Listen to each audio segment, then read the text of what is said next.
자, 여러분 안녕하십니까? 반갑습니다. 보험계약법을 담당하는 박구사입니다. 자, 보험계약법 첫 시간으로서 이번에는 오리엔테이션 시간을 갖도록 하죠. 그래서 오리엔테이션에서는 크게 세 가지에 관해서 설명드립니다. 첫 번째는 최근에 시험 문제가 어떻게 출제되고 있는지 출제 분석을 먼저 해도록 하다. 두 번째는 제가 쓰고 있는 교재가 어떻게 집필된 교재들이 어떤 것들이 있는지 제가 쓴 책에 대한 교재 소개를 하겠습니다. 세 번째는 제 강의의 특성에 대해서 간략하게 소개하도록 이렇게 하겠습니다. 자, 그중에 첫 번째로서는 출제가 어떻게 나오는지 출제 분석을 보도록 하죠. 그중에 첫 번째, 자, 판례 비중이 시험 문제에서 상당히 많은 비중을 차지한다. 50%를 넘는다. 이것이 일반적인 출제 경향입니다. 구체적으로 보도록 하죠. 46개 때 시험을 보면 손해사정사 40문제 중에서 무려 30문제, 75% 되죠. 30문제가 전부 다 판례와 관련된 시험 문제가 출제됐다. 두 번째, 계리사 시험은 20문제 중에 무려 19개입니다. 20문제 중에서 19개라는 건 거의가 판례 문제로가 집중적으로 시험 문제가 났다. 이런 뜻이죠.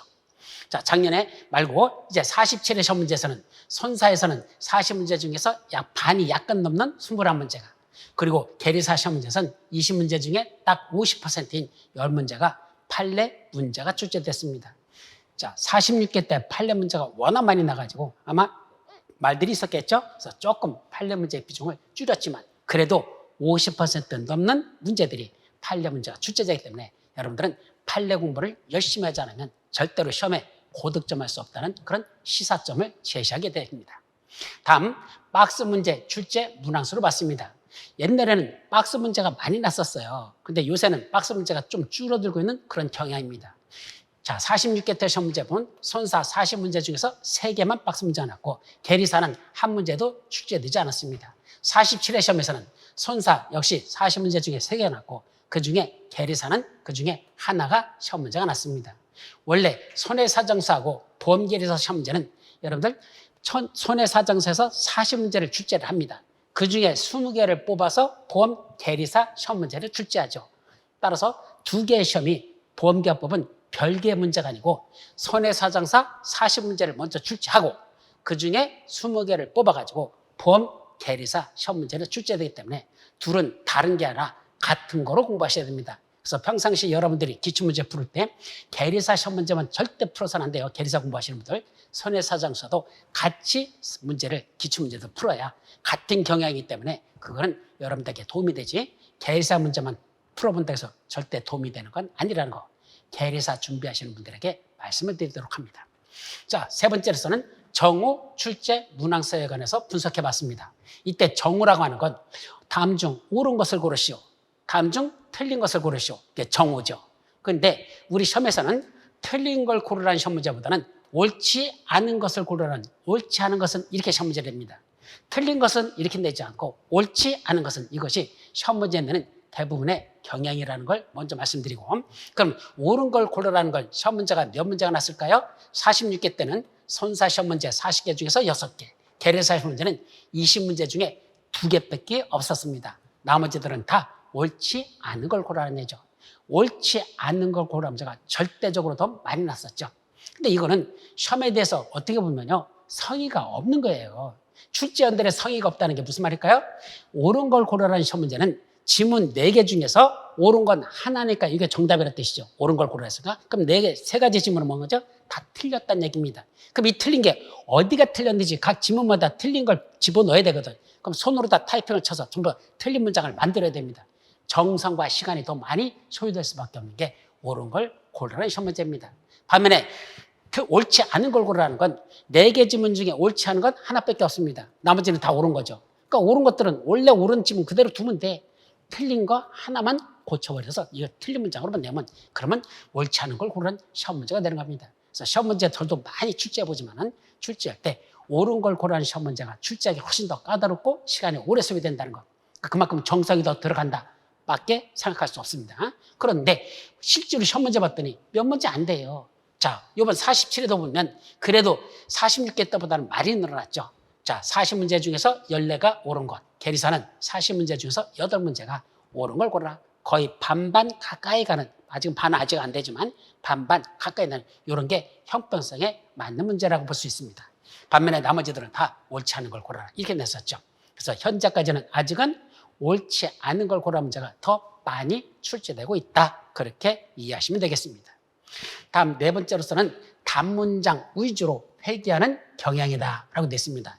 이때 단문장 위주라는 게 무슨 말이냐면 여러분들이 시험 문제를 풀 때 문제가 뭐냐면 시간 내 풀어야 된다는 게 문제죠.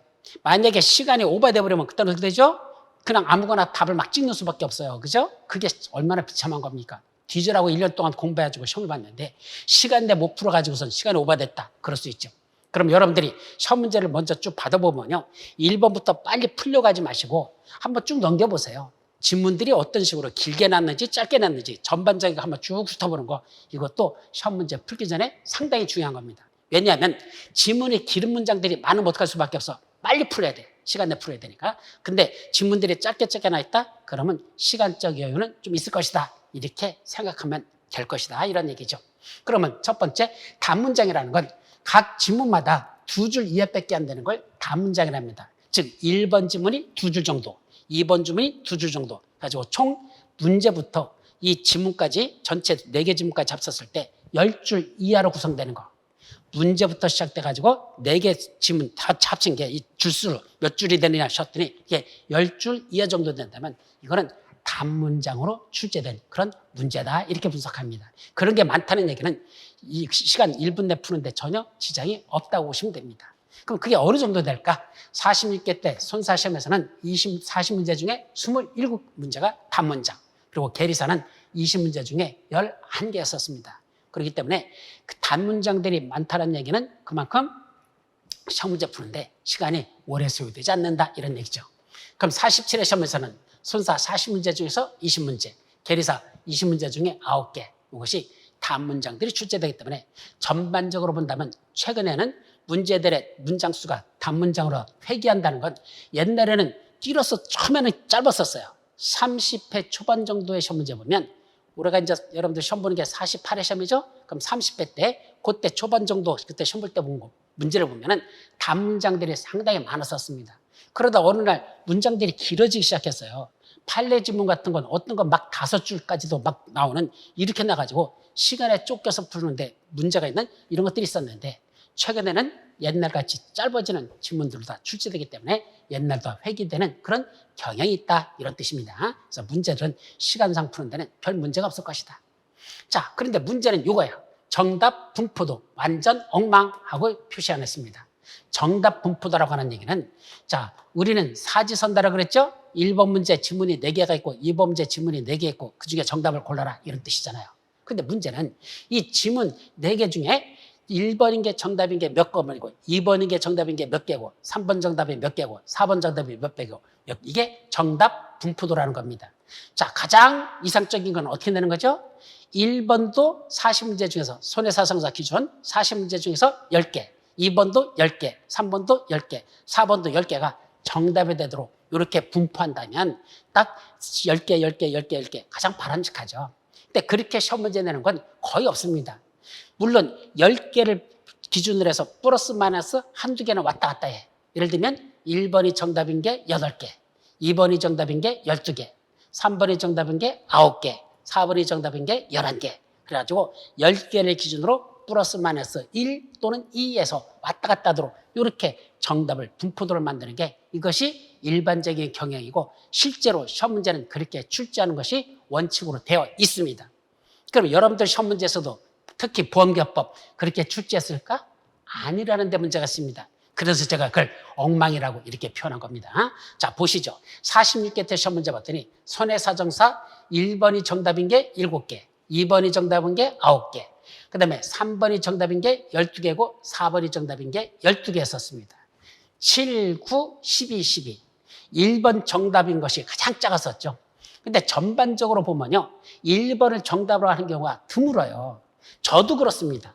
시험 문제를 만들다 보면 1번 속에다 정답을 가급적 안 넣으려고 합니다. 왜?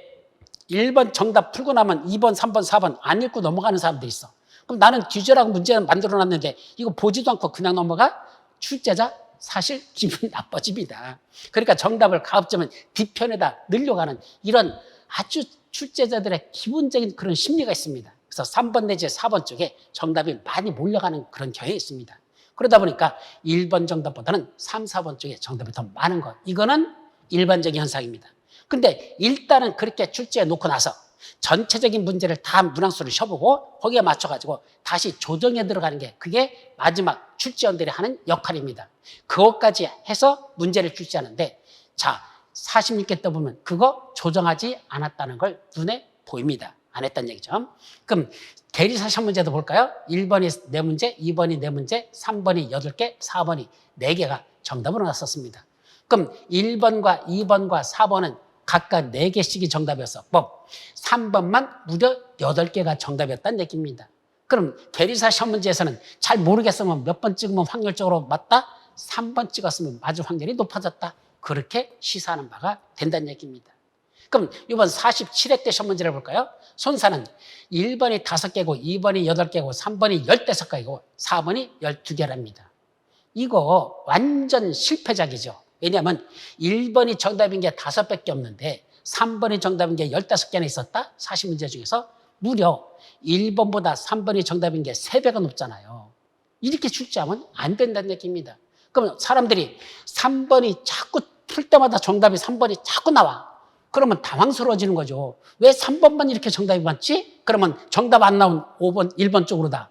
1번 쪽으로 답을 옮기고 싶은 이것이 수험생들의 기본적인 심리라는 얘기입니다. 어떻게 똑같은 정답이 3번만 계속 나오지? 내가 잘못 풀고 있는 것 같은데 혹시 1번이 아닐까? 이건 답이 1번이 아닐까? 이렇게 문제 푼 사람의 심리를 흔들어버리는 이거는 출제자가 잘못하는 거지 시험을 그렇게 생각하는 수험생이 잘못된 건 아니라는 얘기입니다. 수험생은 당연히 그렇게 생각할 수밖에 없게 됩니다. 그렇죠? 그렇기 때문에 이건 실패작이라는 걸 증명했습니다. 자, 계리사 시험 문제에서는 어떻게 냈죠? 3개, 3개, 7개, 7개입니다. 결국 1, 2번 찍었으면 그건 병신이고 3, 4번 찍은 사람이 맞을 확률이 훨씬 높았었다. 7번, 7번 이렇게 되죠. 이거는 결국 뭐에서 실패했다? 바로 시험 문제 정답 분포도에서 완전히 실패했다는 걸 증명합니다. 더 어이가 없었던 건 자, 계리사 46개 때 시험 문제를 한번 보십시오. 여러분들 정답 분포도 어떻게 됐나? 46개 때 계리사 시험 문제 보면요. 20문제 중에서 13, 14, 15, 16, 17, 18 6개 그 정답 분포도를 봤어요. 그때 어떻게 나온지 아십니까? 13번부터 18번까지. 자, 13번은 3번이 정답이야. 14번은 2번. 그 다음에 15번 3번, 16번 3번, 17번 3번, 18번 3번. 8개 났다고 그랬죠? 여기 계리사에서 3번인 게 8개죠? 그 중에 13번부터 18번까지 해서 5개가 3번이 정답으로 냈습니다. 3, 2, 3, 3, 3, 3. 6문제 중에서 5개가 3번을 정답으로 냈다는 얘기입니다. 자, 여러분들 시험 문제 푸는데 자, 13번 풀었더니 정답이 3번이야. 14번 풀었더니 2번이야. 15번 풀었더니 3번이야. 16번도 3번이야. 17번도 3번이야. 18번도 3번이야. 그거 정답이라고 표시할 수 있는 강심장 수험생 중에 몇 명이나 있을까요? 저도 이렇게는 못 풉니다. 이렇게 나오면 뭔가 3번이 5개나 나왔어? 이건 분명히 내가 잘못 푸는 거야. 다 풀어놓고 다 맞춰놓고도 결국 정답을 2번이라든지 1번이라든지 옮겨갈 수밖에 없게 만드는 이런 출제원들의 잘못 분포도를 만들면서 수험생이 결국 시험을 망쳐버리게 하는 이런 잘못된 문제. 이렇게 내서는 안 돼요. 출제 지침에도 이렇게 내지 말라고 돼 있거든요. 근데 이렇게 출제해놓고 뭘 잘났다고 큰소리 치고 있는 이거는 기본적으로 잘못됐다는 거. 그래서 요거에 대해서 하도 어이가 없어서 계리사 문제도 올해도 그랬어요. 47에도 보면 4번부터 6번까지 정답이 333, 3개가 정답입니다. 물론 똑같은 정답이 3번 3개가 열거되는 거 이건 좀 많은 편이에요. 그러니까 이건 크게 문제 삼을 수는 없어. 그러나 같은 정답이 2번, 3번, 3번, 4번 이런 식으로 자꾸 반복돼 나온다는 거 이거는 수험생 입장에서는 상당히 부담되는 얘기고 그런 것들은 가급적 출제자가 지양을 해야 됩니다. 그래가지고 보험 개발에다 제가 얼마 전에 담당자한테 전화를 드렸습니다. 이렇게 출제된 건 아주 근본적으로 잘못된 거니까 마지막 문제 다 내고 나서는 이 정답 분포도 다시 한번 수정해 달라고. 왜냐하면 2번 지문했던 걸 4번으로 옮기고 3번 했던 걸 1번으로 옮기고 이렇게 옮기면 되잖아 지문. 옮겨서는 안 되는 지문도 있지만 옮길 수 있는 게 대부분이 지문을 옮기면 되거든요. 그래서 정답 분포도 좀 대략 원래 기준에 맞게끔 이렇게 좀 다시 수정하는 작업을 내년도 시험 문제에서는 반드시 하십시오 라고 얘기했습니다. 다시 한번 또 이딴 식으로 낸다면 그때도 저도 그에 대해서는 공론화시키도록 하겠다고 내가 얘기해놨으니까 아마 내년에는 좀 바뀌지 않을까 싶은데, 하여튼 참고적으로 여러분들이 결국 진짜 여기서 시사하는 바가 뭔지 아십니까? 문제를 풀었는데 1번도 3번이야, 2번도 3번이야, 3번도 3번이야. 돌아버립니다. 같은 것만 자꾸 정답 나오면 그럼 어떻게 되죠? 자기 자신에 대한 믿음이 흔들립니다. 사람 심리가 그래요. 그죠? 그래서 풀면서 어떻게 하죠? 야, 이건 내가 잘못 푸는 것 같아. 아닙니다. 자신을 믿으십시오. 문제가 적의 배열이 똑같은 게 열거된다고 해서 마음 흔들리지 마시고, 내가 소신껏 풀어서 이게 답이었다고 생각한다면 그대로 밀고 가는 게 맞지, 그걸 바꾸는 순간 오히려 2개, 3개가 더 틀릴 수 있는 그런 오류가 생길 수 있다는 걸 명심하시고, 자기 자신을 믿고 정답이 같은 게 반복된다 하더라도 그에 대한 크게 개의치 말고 풀었으면 좋겠다라는 걸 여기서 시사하는 바가 되겠습니다. 내년에는 어떻게 될지 몰라요. 그러나 어쨌든 그런 믿음을 갖고 자신을 믿으면서 문제를 풀도록 하는 걸, 그걸 권고해 드립니다. 그리고 이 신청을 받아주지 않는 경향이 더 심화되고 있다 그랬습니다. 이번에도 제가 전화 드려가지고 뭐라고 얘기했어요. 시험 문제 명백하게 잘못 출제된 게 몇 문제가 있음에도 불구하고 요새 최근에는 그거 이 신청 안 받아주고 있다라고 제가 불만을 얘기했습니다.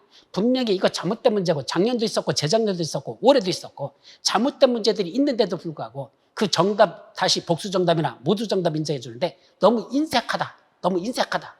도대체 이걸 검토하는 사람들이 누가 하는 거냐? 잘못된 거다. 라고 제가 얘기를 했습니다. 출제원이 3명이 들어가는데 그중에 출제자들이 자기들이 이 신청된 걸 자기들이 검토하고 있대요. 다른 시험에서는 그렇지 않은 문제들이 시험이 많거든요. 다시 말하면 출제원들 따로 돼 있고 그 문제 검토해서 나중에 이 신청 검토하는 그 위원들 따로 구성해가지고 이 문제를 제대로 냈는지를 제3자가 객관적으로 그걸 검증하는 이런 방법이 일반적으로 시험 문제에서 많이 검토되고 있는데 많이 그렇게 또 하고 있습니다. 그런데 왜 우리 손해사정사, 보험계획사 시험 문제를 출제하고 있는 이 보험개발에서는 왜 그렇게 하지 않고 출제자들이 자기들이 자기 문제가 잘못됐는지를 지들이 검증한다? 고양이한테 생선 맡기는 꼬라지하고 뭐가 다른 겁니까? 그러면 안 되죠. 그죠? 그래서 이것도 좀 객관적으로 좀 했으면 좋겠다라는 거 말씀드렸습니다. 오죽하면 출제원들하고 저하고 같이 앉아가지고 공개 토론하고 싶다 그랬습니다. 이번에도 그 대법원 판례가 나온 게 있었는데 전원 합의체 판결입니다. 대법원 전원 합의체 판결. 근데 전원 합의체 판결이라는 건 뭐 하는 거냐면 대법원에서 판결을 내려야 되는데 아주 사회적으로 중대한 문제거나 아니면 대법원들 판사들끼리도 서로 대법관끼리도 서로 의견이 충돌이 일어나가지고 누구는 이게 맞다, 누구는 이게 맞다 이렇게 의견 대립이 벌어지는 게 있어요. 그때는 전원 합의체라고 해서 대법원 판사 전체가 모이는 회의에다가 거기다가 회부시켜버립니다. 그럼 거기서 보통은 다수결로 다 결정을 하죠. 그럼 한번 결정되면 그게 대법원의 입장으로서 상당 기간 그게 존속되는 그런 판결이 됩니다. 이게 전원 합의체 판결이라는 게 바로 그런 의미를 갖죠. 그런데 전원 합의체 판결 시험 문제가 났는데 다수결 의견인 대법원 입장인 게 정답으로 낸 게 아니고 소수 의견인 그것이 대법원 판례 입장인 양 시험 문제를 그땜시로 출제해놓고 그거에 대해서 이의신청했는데도 불구하고 안 받아주고 그냥 넘어가 버렸습니다. 정말로 대법원 판결을 제대로 이해를 하고 문제를 낸 건지 소수 의견이 있던 입장이 있던 걸 시험 문제를 낸다는 건 말이 안 되죠. 우리는 대법원 입장은 다수 의견이 대법원 입장이거든요. 근데 소수 의견 입장인 걸 시험 문제로 내놓고 그걸 맞다고 그냥 덮어버리고 그 이의신청도 안 받아준 이런 문제들은 근본적으로 잘못된 것이다 라는 얘기입니다. 그래서 오죽하면 내가 그걸 얘기하면서 좀 같이 좀 청문회를 열었으면 좋겠다고 내가 이렇게까지 얘기했었는데 뭐 그건 청문회는 열 수는 없죠. 출제자가 누군지 공개돼서 안 되기 때문에 어쨌든 이런 내용들이 지금 이의신청을 안 받아주는 자기들이 출제했으니까 자기들이 검토하면서 안 받아주는 이런 경향이다.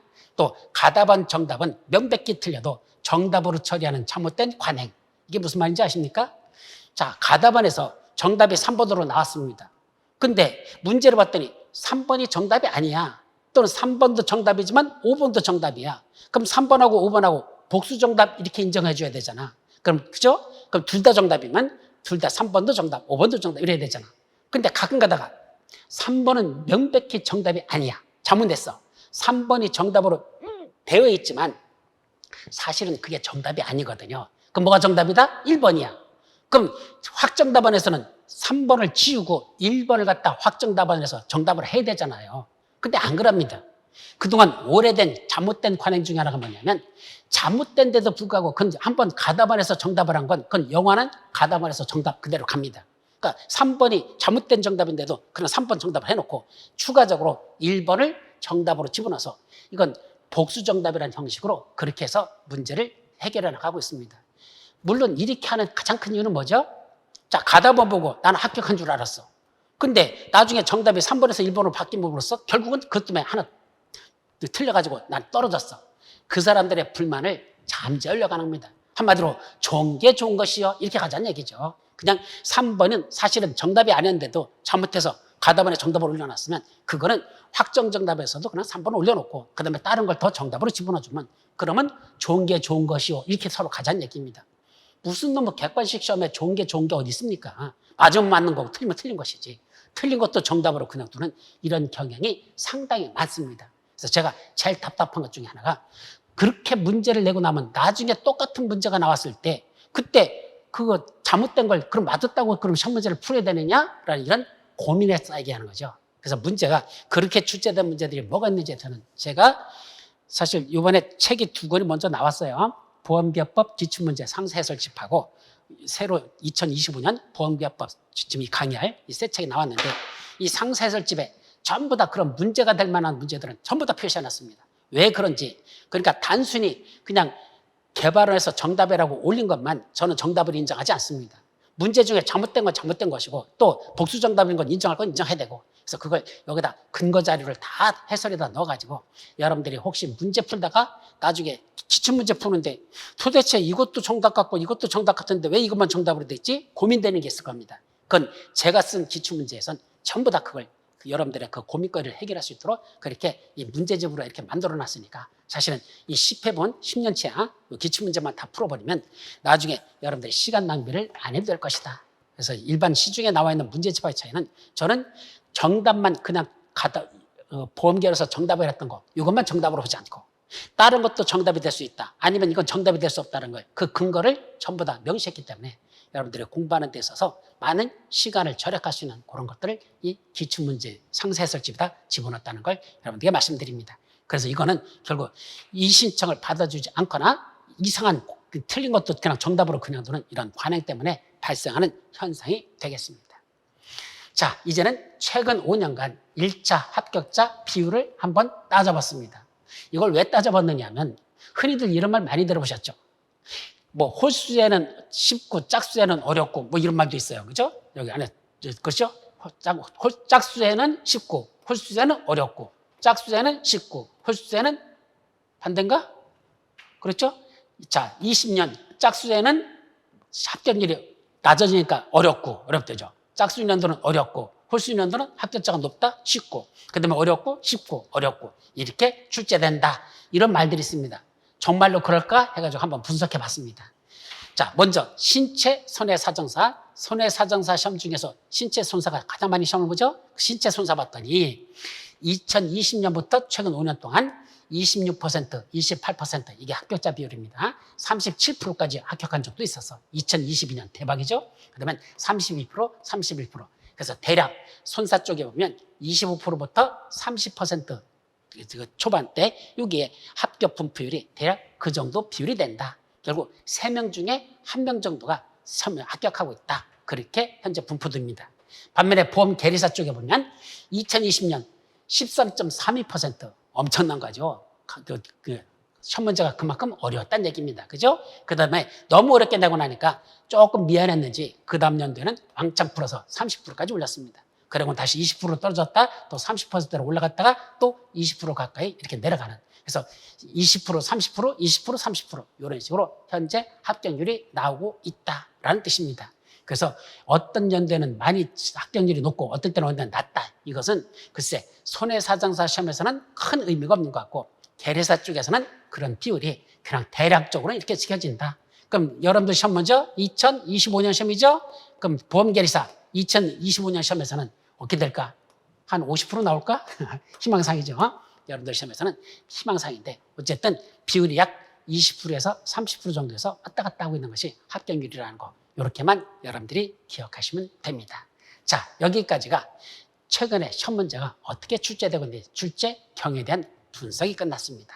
이제 두 번째는 제가 집필하고 있는 교재에 대한 소개가 되겠습니다. 그래서 올해 책은 현재 나와 있는 건 두 권이 나왔어요. 그래서 보험계약법 요 기본서 새로 나왔고, 그다음에 기출문제집이 이것이 품절이 됐다고 해가지고 좀 빨리 출간해달라 해서 이건 미리 이번 47회 시험 문제까지 반영한 거, 최근 10년치 거 상세 해설이라서 상당히 많아요. 10년치 시험 문제를 분석했는데 무려 페이지가 330페이지가 넘어갑니다. 전체가. 그러니까 얼마나 상세하게 설명을 했는지, 아마 시중에 나와 있는 어떤 문제집보다도 해설이 가장 자세하게 되어 있다 자부합니다.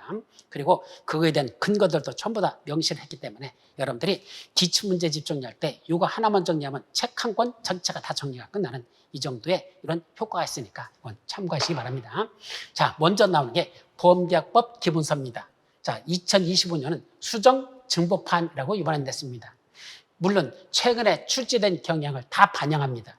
왜냐하면 시험 문제가 출제원이 들어갈 때마다 경향이 약간씩 달라요. 왜? 출제하는 교수님들마다 그 문제가 성향이 약간씩 다르거든. 누구는 이쪽 파트를 좋아하고, 누구는 저걸 좋아하고, 누구는 이런 경향을 좋아하고, 누구는 저런 경향을 좋아하고, 이게 다르거든요. 그러다 보니까 매년 시험 문제 난 걸 책에다가 반영을 안 할 수가 없습니다.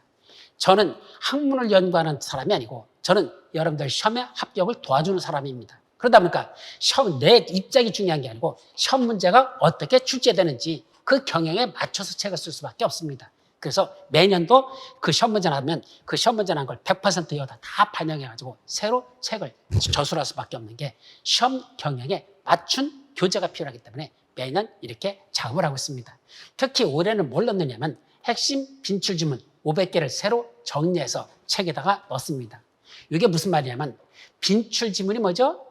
출제가 잘 되는 지문이라는 뜻이죠. 빈출. 근데 핵심, 그중에 중요한 것들. 출제가 잘 되는 지문들의 핵심들만 뽑아가지고 그 지문을 집어넣었더니 약 500개 정도 됩니다.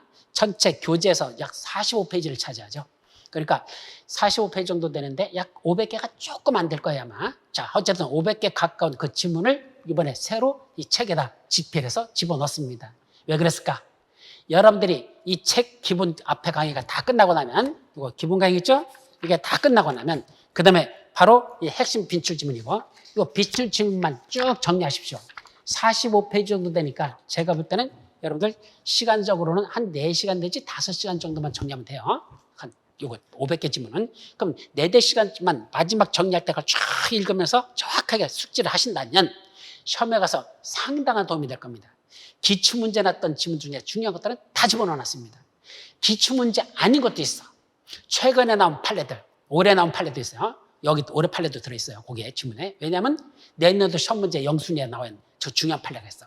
그런 것들은 전부 다 책에다가 핵심 빈출 지문에다 집어넣어서 예측 가능한 앞으로 시험 문제 날 것도 중요하다면 그거는 여기다 집어넣어가지고 500개 지문을 만들었으니까 여러분들이 공부 끝나고 마지막 한 5시간 정도만 투자해서 이거 꼼꼼하게 정리한다면 합격하는데 상당한 도움이 될 거라는 걸 올해 새로 신설했습니다.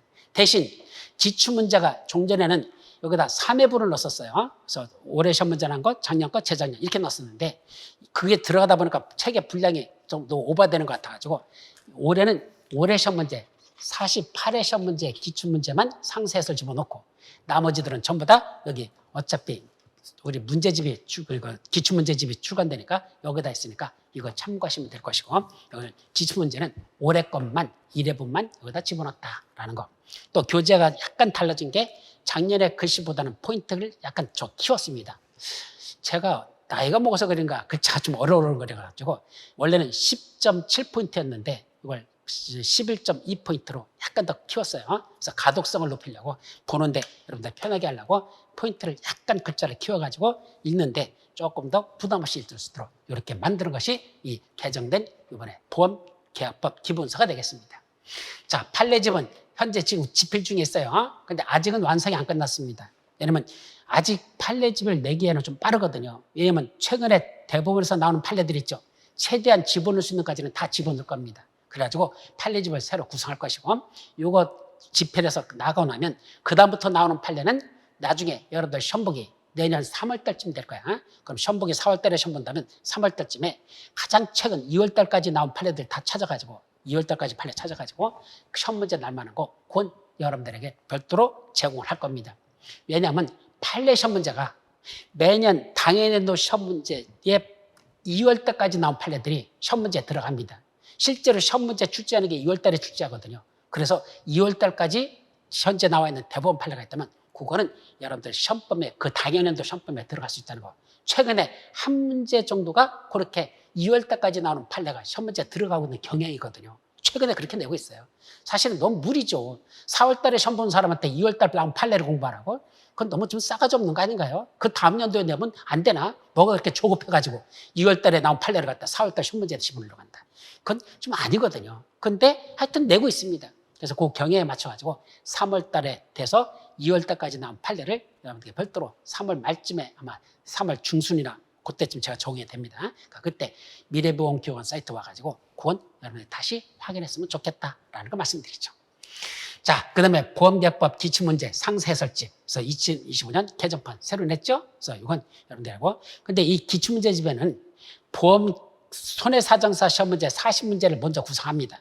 그래갖고 그 40문제 중에서 보험 계리사 시험 문제 있죠? 그건 그 문제 주어진 옆에다가 별도로 다 다시 표시했습니다. 그래서 계리사 문제만 보고 싶은 사람은 계리사라고 표시된 문제만 보면 되는 거고, 그렇지 않으면 손해사정사 문제를 풀어보면 됩니다. 그래서 계리사 몇 번 시험 문제다, 계리사 몇 번 문제다, 몇 번 문제다 다 표시해놨으니까 계리사 문제하고 손해사정사는 결국 손해사정사 40문제 중에서 계리사 20문제 낸다고 했죠? 그건 여러분들이 골라서 확인해서 알아서 찾아서 공부할 수 있도록 이렇게 만들어놨습니다.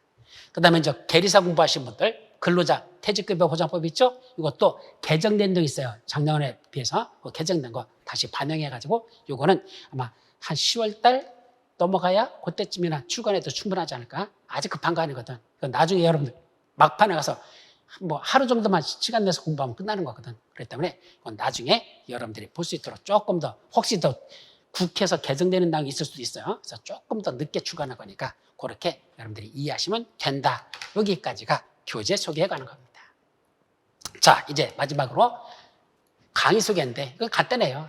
출제 경영에 맞는 강의를 하고 싶다. 이게 제 소망입니다. 사실은 강의 소개라는 게 제가 이렇게 한다 하고 싶다 이런 뜻이죠.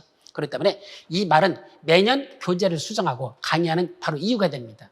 즉 시험 문제가 어떻게 나는지 그 경향에 맞춰서 또 무엇이 출제되는지 그걸 맞춰가지고 교재를 집필하고 그걸 강의를 할 수밖에 없습니다. 왜냐하면 최근에 출제된 내용은 시험 문제에서 그 다음에 출제 가능성이 상당히 높거든요. 그렇기 때문에 최근에 출제된 문제가 시험 문제가 난다면 최근에 뭐가 났는지를 매년 책에다 반영해서 강의하는 것이 여러분들의 합격을 도와주는 그런 내용이기 때문에 저는 매년 출제하는 이유는 매년 이 책을 새로 쓰는 이유는 출제 경향에 맞는 강의를 해서 교재를 새로 집필할 수밖에 없습니다. 두 번째는 법 체계를 모르는 수준에 맞는 강의다. 이 법을 전공한 사람들의 가장 큰 문제점이 뭔지 아십니까? 자기가 쓰고 있는 법률 용어가 모든 사람들이 다 그렇게 쓰고 있는 줄로 착각하고 있어. 그래서 대법원 판례가 어려운 이유가 무엇인지 아십니까? 판사들은 처음부터 고시 공부할 때부터 그런 용어를 썼었어. 그러다 수십 년 동안 쓰다 보니까 그런 용어가 전혀 이상했지 않아. 근데 일반인들은 못 들어본 용어야. 어렵죠. 자기가 쓰고 있는 용어는 쉬운 것이고 나름대로 볼 때는 어려운 건데 그걸 인식을 못해요. 자, 이게 무슨 말이냐면 법을 전공할 사람일수록 법에 대해서 자기는 알고 있다 보니까 남들도 다 그렇게 알고 있는 줄 착각을 해. 그건 아니잖아요. 그래서 여러분들은 아무것도로는 백지다. 백지라는 데서 지금부터 그림을 그린 사람들이다. 따라서 백지에다 그림 그리기 때문에 처음부터 하나하나 도와주지 않으면 여러분들이 그걸 못 따라갈 것이다. 라는 입장에서 강의를 해야지 여러분들이 쫓아올 수 있지. 어느 정도는 알아들을 것이다. 라고 전제해놓고선 설명하기 시작하면 무슨 말인지 못 알아듣게 되어 있습니다. 그래서 항상 저도 법을 전공했지만은 여러분들에게 뭘 주고 싶다? 여러분들 기초에 가는 거. 내가 처음에 공부한다는 걸 생각하면서 그 초심에서 여러분들 입장에서 강의하려고 최대한 노력을 할 것입니다. 그것이 제가 초짜를 배려하는 강의란 뜻입니다. 세 번째는 온라인 수강에 최적화된 강의를 하고 싶습니다. 옛날에는 여러분들이 여기 와서 직접 앉아가지고 제가 칠판에다 글씨를 써가면서 이렇게 강의를 했었어요. 그죠? 다 칠판에다 다 써가면서. 근데 지금은 그렇지 않아.